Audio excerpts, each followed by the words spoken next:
আজকে এভাবে কোথায় যেতে হচ্ছে সেটাই জানাবো।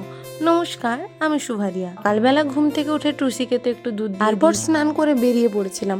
1 মার্চ ছিল WBSSCর এক্সাম, তা তোমরা সবাই জানো। ওয়েস্ট বেঙ্গলের এক্সাম দেওয়ার কোনো ইচ্ছেই ছিল না, তাছাড়া 400 টাকা যেহেতু নিয়েছিল ফর্ম ফিল আপে, তাই বাধ্য হয়েই যেতে হলো।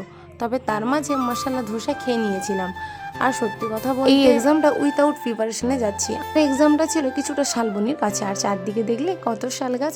তবে একটা জায়গায় দেখলাম পুরো বাগানটাই না আগুনে পোড়া। ইতিহাসে যেমন পড়েছিলাম না, রোনো চাষের জমিকে পুড়িয়ে দিয়ে চলে যেত। সব থেকে বড় কথা, আমরা যেখান দিয়ে যাচ্ছিলাম পাশের গ্রামের বাড়িগুলো দেখো মাটির কতটা কলকা করা।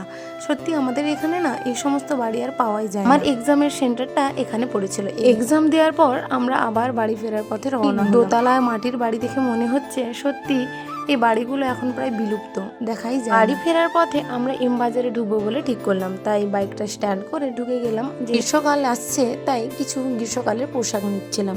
সত্যি কথা বলতে আমার একদম এনার্জি নেই সকাল থেকে জার্নি করার পর। নিজেকে দেখে যেন ক্যাতলানো ব্যাঙ কিংবা মরা মাছ লাগছিল।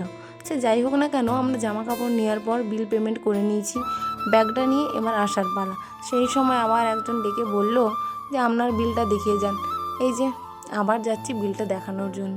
সব কিছু চেক করে ছাড়তে আরও ফুট তখন 3টে, তখন কি আর ভাত খাওয়া যায়? তাই মশলা দরবারে চলে গিয়েছিলাম কিছু খাওয়ার জন্য। একদিন ধরে খাওয়ার ইচ্ছে করছিল ড্রামস্টিক চিকেনটা প্রিপারেশন করতে তো একটু টাইম লাগবে, তাই আমরা একটা মকটেল অর্ডার করলাম। হঠাৎ করে ফোনের গ্যালারিতে ক্যামেরা অন করে নিজের মুখটা দেখে মনে হচ্ছিল যেন কোনো ডাস্টবিন থেকে আমি উঠে এসেছি।